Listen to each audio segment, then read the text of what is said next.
আসসালামু আলাইকুম। আশা করি সবাই ভালো আছেন। বৈষম্য বিরোধী ছাত্র আন্দোলনের যে সমস্ত নেতাকর্মী, এই সমস্ত নেতাকর্মী আসলে যে হিসাবে অপকর্ম করা শুরু করেছে, তাতে এত শর্ট টাইমে কোনো রাজনৈতিক দল বা ছাত্র সংগঠন এইভাবে আসলে বিতর্কিত হয় নাই। এবং তারা যেভাবে আসলে মানুষকে হয়রানি করছে, সেটাও একটা উদ্বেগের কারণ। চাঁদাবাজির ভিডিও ভাইরাল, রংপুরে বৈষম্য বিরোধী ছাত্র আন্দোলনের নেতা নাহিদকে অব্যাহত।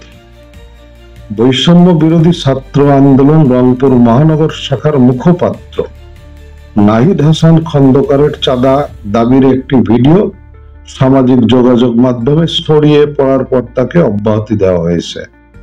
শনিবার ৮ মার্চ রাতে বৈষম্য বিরোধী ছাত্র আন্দোলন রংপুর মহানগর শাখার আহ্বায়ক ইমতিয়াজ আহমেদ ইমতি ও সদস্য সচিব রহমত আলীর স্বাক্ষর করা এক বিজ্ঞপ্তিতে এই তথ্য জানানো হয়েছে।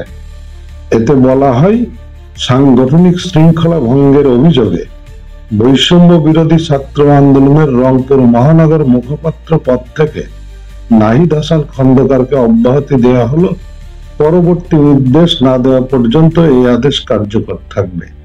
এর আগে শনিবার ১ মার্চ রাতে বৈষম্য বিরোধী ছাত্র আন্দোলনের রংপুর মহানগর শাখার মুখ্য সংগঠক আলী মিলন সই করা এক বিজ্ঞপ্তিতে তাকে কারণ দর্শানোর নোটিশ দেওয়া হয়।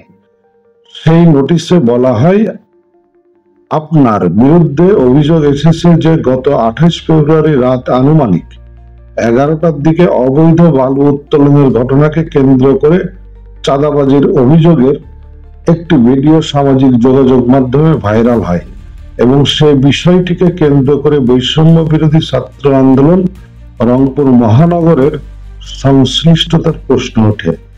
অতএব উপরোক্ত বিষয়ে কেন আপনার বিরুদ্ধে সাংগঠনিক ব্যবস্থা নেওয়া হবে না, তার কৈফিয়ত পত্র প্রাপ্তির ৩ দিনের মধ্যে নিম্ন স্বাক্ষরকারীর কাছে পৌঁছে দিতে হবে। অন্যথায় বিষয়টি সাংগঠনিক নিয়মে নিষ্পন্ন করা হবে। সম্প্রতি নাহিদ হাসান খন্দকারের চাঁদা দাবির একটি ভিডিও ভাইরাল ও গণমাধ্যমে সংবাদ প্রকাশের পর তোলপাড় শুরু হয়। ভাইরাল হওয়া ২ মিনিট ৪১ সেকেন্ডের ভিডিওতে নাহিদ হাসান খন্দকারকে দেখা গেল, অপর প্রান্তে থাকা ব্যক্তিকে দেখা যায়নি।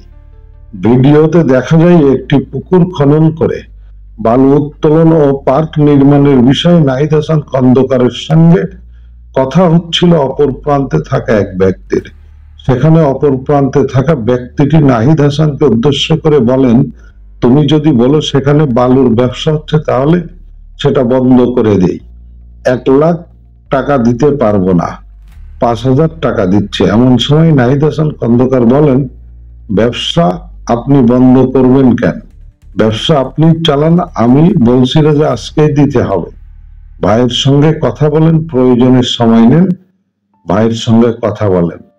এ সময় নাহিদ হাসান আরো বলেন, আপনি তো দেখছি বিষয়টি কোথায় গেছেন, ইউনো ডিসি কে সামলাতে হচ্ছে, যদি মনে হয় কিছু কমাবেন তাহলে ভাইয়ের সঙ্গে কথা বলেন, আমি চাই না আপনার কোনো সমস্যা হোক। জানেন তো সংগঠন চালাতে হলে কি কি করতে হয়। গত বছরের ২৪ নভেম্বর রাতে বৈষম্য বিরোধী ছাত্র আন্দোলনের সমন্বয়ক ও আহ্বায়ক আসনাত আব্দুল্লাহ এবং সদস্য সচিব আরিফ সোহেল স্বাক্ষর করা এক বিজ্ঞপ্তিতে ইউল্যাব শিক্ষার্থী ইমতিয়াজ আহমেদ ইমতিকে আহ্বায়ক ও বেগম রোকেয়া বিশ্ববিদ্যালয়ের শিক্ষার্থী রহমত আলীকে সদস্য সচিব করে ৬ মাস মেয়াদী রংপুর মহানগরের ১১২ সদস্য বিশিষ্ট আহ্বায়ক কমিটি প্রকাশ করা হয়। এই হচ্ছে বৈষম্য বিরোধী যারা ছাত্র আন্দোলনের নেতাকর্মী, তাদের রূপ আস্তে আস্তে আসলে বের হয়ে যাচ্ছে। যেমন ধানের মধ্যে কিছু চিঠি থাকে, এই বৈষম্য বিরোধীদের মধ্যে মনে হচ্ছে যে একটু চিঠির পরিমাণ বেশি।